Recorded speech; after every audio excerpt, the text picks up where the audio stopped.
అందరికీ నమస్కారం అండి. మంచి మాట అనే యూట్యూబ్ ఛానల్ని వీక్షిస్తున్నటువంటి ప్రేక్షకులందరికీ నా స్వాగతం, సుస్వాగతం. అదేవిధంగా నా ఛానల్ని సబ్స్క్రైబ్ చేసుకోండి. నేను చెప్పబోయే మాటలు మీకు నచ్చితే 10 మందికి షేర్ చేయండి, లైక్ చేయండి. అదేవిధంగా ఈరోజు విషయంలోకి వస్తే, కేంద్ర ప్రభుత్వం అంటే రాబోయే కేంద్ర ప్రభుత్వం ఎన్డీఏ కూటమి అధికారంలోకి వస్తుంది కాబట్టి, ఎన్డీఏ కూటమి పెద్దలైనటువంటి మన నరేంద్ర మోదీ గారు కావచ్చు, పెద్దలు బీజేపీ కూటమి ఏం చెప్పిందంటే, ప్రస్తుత సమాజంలో ఎలా ఉందంటే, ప్రస్తుత సమాజము చదువుకున్నోడికి చదువు లేనోడికి తేడా లేకుండా అయిపోయింది సమాజం. ఎలా అంటే, చదువుకున్నోడు కష్టపడి నీతిగా నిజాయితీగా బ్రతుకుతూ ఆ ఉద్యోగం చేసుకుంటూ ఆ వచ్చిన సంపాదనలో నీతిగా నిజాయితీగా అతను ఒక ఇల్లే కొనుక్కుంటాడా, లేకపోతే కారు కొనుక్కుంటాడా, ఏదో నీతిగా నిజాయితీగా దొంగతనం చేయకుండా, మోసం చేయకుండా ఎవరికి అలా స్వతంత్రంగా నీతిగా నిజాయితీగా బ్రతుకుతున్నాడు చదువుకొని ఉద్యోగం చేస్తున్నటువంటి వాళ్ళు. ఇంకొంతమంది ఉన్నారు చదువు రాదు ఉంటే వాళ్ళకి చదువుకోవాల్సిన వయసులో వాళ్ళు చదువురు. ఎందుకంటే వాళ్ళు పుట్టి పెరిగినటువంటి ఆ కుటుంబ విలువలు అలా ఉంటాయి, వాళ్ళు పుట్టి పెరిగినటువంటి పరిస్థితులు అలా ఉన్నాయి. ఎలా అంటే, అసలు ఒక రాజకీయ నాయకులు ఇప్పుడు మెయిన్ రాజకీయ నాయకుల్లో అందరూ చెడ్డోళ్ళని కాదు, అలాగని అందరూ మంచోళ్ళని కూడా కాదు. చాలామంది మంచోళ్ళు ఉన్నారు, కొద్దిమంది మాత్రం మూర్ఖులు, దుర్మార్గులు, దుష్టులు, నీచులు, నికృష్టులు. ఏంది వాళ్ళు వచ్చే మెసేజ్ ఎందుకప్ప, వాళ్ళు అసలు ఏంటి పుట్టి ప్రయోజనం ఏమిటంటే, ఏదో ఒక పోటీ చేయడం, ఏదో ఒక రాజకీయ వ్యక్తిగా పోటీ చేయడం, ఏదో సర్పంచ్ గానో, ఎంపీటీసీ గానో, జెడ్పీటీసీ గానో, లేదా ఎమ్మెల్యే గానో, ఎంపీ గానో, ఏదో విధంగా పోటీ చేయడము.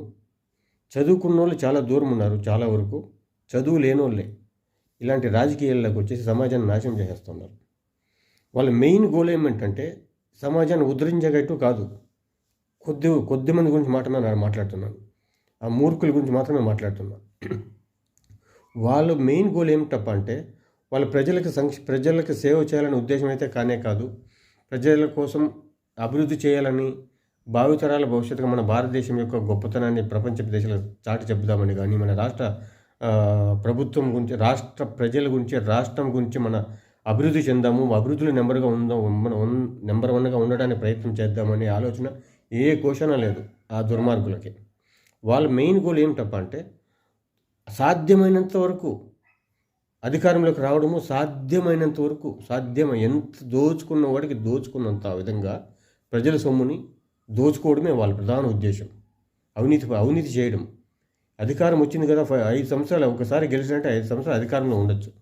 ఆ అధికారం ఉంది కదా అని చెప్పేసి ఎంత నీచంగా ప్రవర్తిస్తున్నారంటే, ఇలాంటి దుర్మార్గులకే మనం ఓటేసింది, ఇలాంటి దుర్మార్గులు, దుష్టులు, నికృష్టులుగా మనం ఓటేసింది మన చచ్చిపోవాలనేంత బాధపడుతున్న కొంతమంది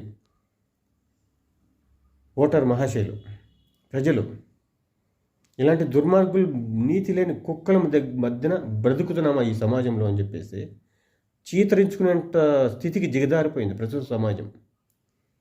దానికి కారణం ఏమిటంటే, ఈ అవినీతి చేయడము, ప్రజలను దోసుకోవడము, ప్రజల సొమ్ముని, ప్రజల యొక్క ఆస్తులను దోసుకోవడం, ఇదే ఈ పనికిరాని వెధవులకు ఉన్న యొక్క లక్షణాలు. ఇది ఈ దుర్మార్గులకు అధికారం ఉంది కదా, నీ ఒక్కసారి అధికారం వచ్చేసిందంటే ఏమి విచ్చలవిడిగా వాడిని సొమ్ము మాదిరి ప్రజల సొమ్మును దోచుకుంటూ ఉంటారు ఇడియట్లు.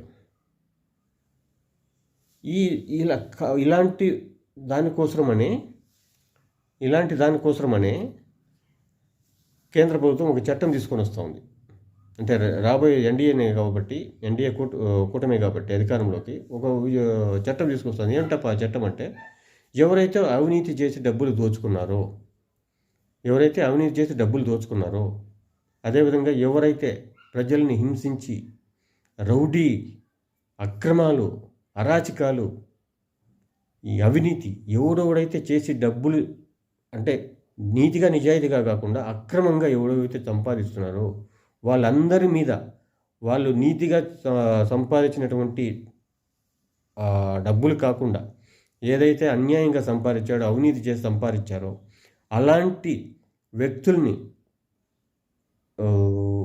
ఆట కట్టించడం కోసమే ఒక చట్టాన్ని తీసుకొస్తున్నారు.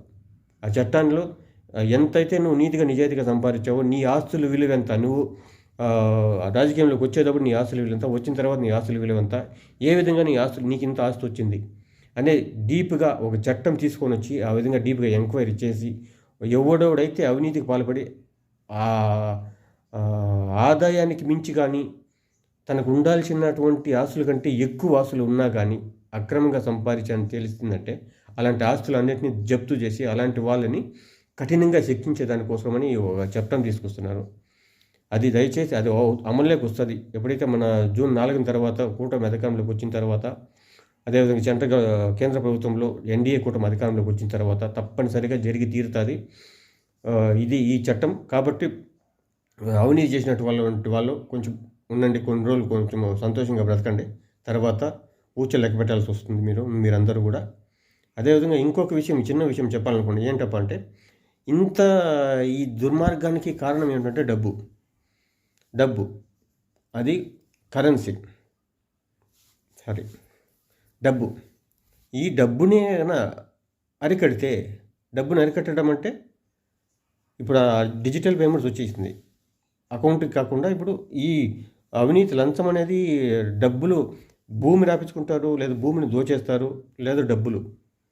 కాబట్టి ఈ అక్రమాలు కొద్దిగా తగ్గాలంటే 100 రూపాయలు లోపల చిల్లరని కావాల్సిన 100 రూపాయల వరకు ప్రింట్ చేసి మిగతా అన్నిటికీ 200 కానీ 500 కానీ ఇప్పుడు చల్లామణిలో ఉన్నటువంటి ఆ 200 రూపాయల నోటు కానీ 500 రూపాయల నోట్లు కానీ బ్యాన్ చేసి పారేయాలి ఇమ్మీడియట్గా.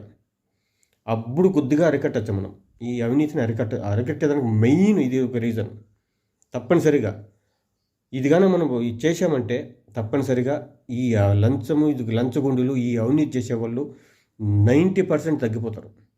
ఇది నా అభిప్రాయం. కాబట్టి ఇలాంటి దుర్మార్గులు కొద్దిగా మైండ్లో పెట్టుకునేసి నీతిగా నిజాయితీగా బ్రతకండి. ఎందుకంటే దగ్గరలో మీ ఊచలు లెక్క పెట్టాల్సి వస్తుంది. కాబట్టి కొద్దిగా మారండి. Thank you.